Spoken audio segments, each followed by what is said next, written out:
Well, it was apparent yesterday that I was outgunned. The fish were too big for the equipment I had.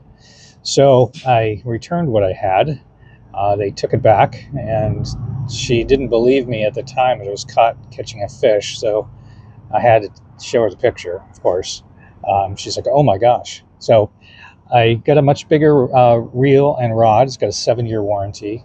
It was 4 times as much money as the other one I bought, but it's the right thing for the job. And if I hook into another big red, I'll be able to land it and hopefully it won't break the equipment. So I started reeling in the, putting the line on, and I'm at the point where I've got the backer line, which is the monofilament here. And I put probably 100 yards of that or so on. And then the braid, I got 30-pound braid. And I'm going to tie these together using a double uni knot.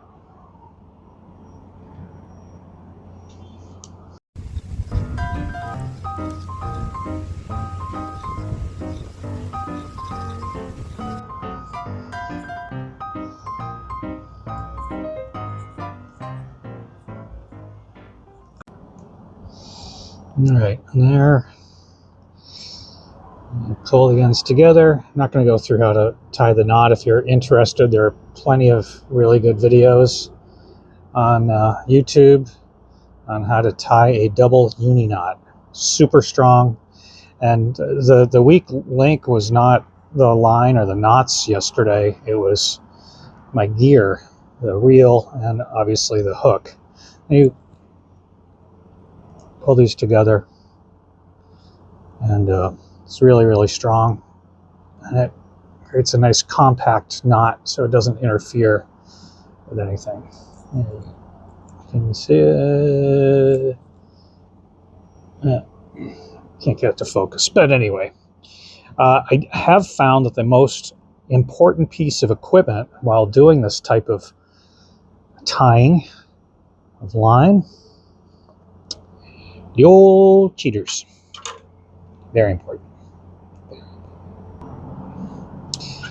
Then you just clip the, you clip the tag end. That. Some people, I don't have any with me, but I've seen some people actually put a little bit of super glue, crazy glue on this knot. Kind of holds it better, makes it smooth. Just make sure I'm cutting the right one. Done that before. Cut the line instead of the tag.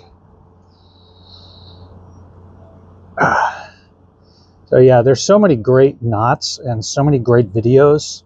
That's how I learned most of these knots. That's how I learned how to make those pompano rigs, just watching videos. There's a great surf fishing guy. He does a lot of great videos. It's Bama Beach Bomb, and I've been watching his videos for years. And he's just amazing. I've learned so much from him. And he actually fishes along this part of the Florida Panhandle. It's from Alabama. And I think he's done videos from the Navarre Pier and here on the beach. And my sister's dogs. Keep an eye out. But anyway, Bama Beach Bomb, great. I'll try to find a link to his videos here. And check them out if you want to learn about different techniques of surf fishing. All right, so I got the braided line. I love braided line. It's lightweight and super, super strong. Much better than the monofilament, in my opinion. The mono can stretch. It twists easily. It's harder to tie, but you need to have the monofilament leader tied onto the braid so you can tie your swivel onto the mono, and the mono, the swivel goes to the lure or whatever you're using for bait. So they're both necessary, in my opinion. The braid, again, doesn't stretch. The only problem with the braid, I mean, this stuff is so strong that if it gets wrapped around your finger and a fish takes it, you could lose your finger. It's not going to snap. Okay, tied together again. Same double uni knot. I'm getting fast with that, aren't I? Whew, 3 seconds. It takes a couple minutes. Sometimes I have to redo it because I screw up. It happens. Yeah, once you do a few of those, it becomes much easier. And again, the hard part is my age, seeing the line. Careful not to cut the wrong one again. This braid, it's just so, these are sharp fingernail clippers, which I recommend for a lot of fishing, but using this braid is just, it's so tough. I use, I like spider wire. Not a sponsor, not to that point yet, not to that level. It's pretty consistent. It's good stuff. It's easy to work with. So then I'm going to attach the swivel to the end of the mono, which is pretty simple. I think this is called a loop knot.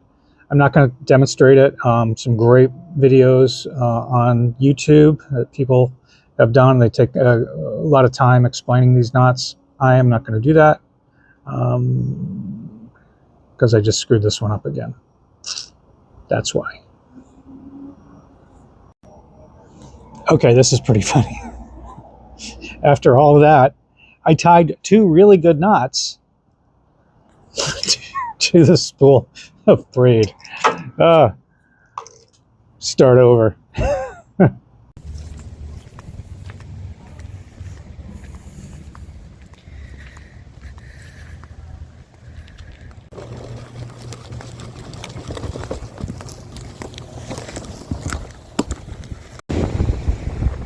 Before I set up, I like to take a look at the surf, as to where it's breaking and how it's breaking. And I'm not really that great at reading the surf, but I am getting better at it.